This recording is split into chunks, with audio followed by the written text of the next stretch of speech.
যে আজকে সাভারে আমাদের পূর্ব নির্ধারিত পদযাত্রায় ন্যাক্কারজনকভাবে বোমা হামলা হয়েছে পরিকল্পিতভাবে, এবং আমরা মনে করি হত্যার উদ্দেশ্যেই এই ধরনের হামলাগুলো হয়েছে।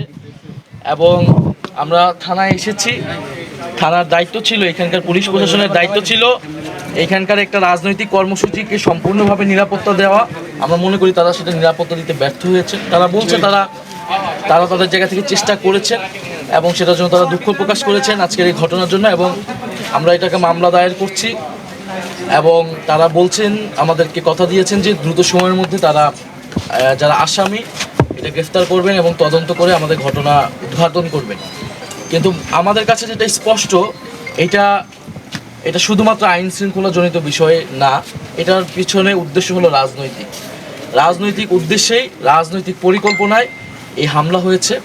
আপনি দেখেন যে স্বরাষ্ট্রমন্ত্রী উনি বড় বড় কথা বলছেন, আওয়ামী লীগের দাফন হয়ে গেছে, এই হয়ে গেছে, সেই হয়ে গেছে, কিন্তু এই যে নিষিদ্ধ ঘোষিত ছাত্রলীগ, আওয়ামী লীগ তারা বিভিন্ন জায়গায় মিছিল করছে, সেটা তারা থামাতে পারছে না। তো এটা স্পষ্টভাবে একদিকে মুখে কথা বলা হচ্ছে বড় বড়, কিন্তু প্রশাসনিকভাবে তাদেরকে আশকারা দেওয়া হচ্ছে।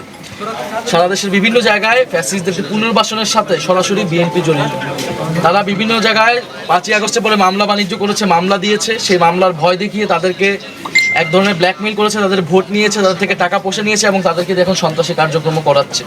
ফলে এখানকার যে স্থানীয় এমপি, আমরা মনে করি এটা তারও দায়, এবং তার এখানে সংশ্লিষ্টতা আছে কিনা এটাও খতিয়ে দেখতে হবে। এবং সেইটা আসলে এই সাভার মডেল পুলিশ থানা মডেল পুলিশ কতটুকু পারবে এটা আমরা নিশ্চিত নই। আমরা জনগণের কাছে এটা বলে গেলাম, আমরা আমাদের আনুষ্ঠানিক যে কার্যক্রম, আইনি কার্যক্রম আমরা সেটা এখানে করলাম, কিন্তু আমাদের রাজনৈতিক প্রতিরোধ এটার বিরুদ্ধে থাকবে।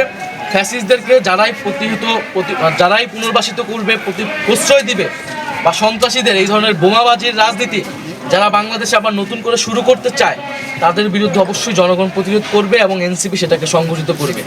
এই সাভারে আপনারা জানেন প্রচুর ছেলে মেয়ে আহত হয়েছিল জুলাই গণঅভ্যুত্থানে। আজকে একজন শহীদের বাবা কিন্তু আহত হয়েছেন আমাদের এখানে কর্মসূচিতে এসে। ফলে এটা স্পষ্টই স্বরাষ্ট্রমন্ত্রী, প্রধানমন্ত্রী তাদের আইন শৃঙ্খলা নিরাপত্তাজনিত ব্যর্থতা, তারা আওয়ামী লীগের প্রশ্ন ডিল করতে পারে নাই, জনগণকে কোনো নিরাপত্তা দিতে পারে নাই।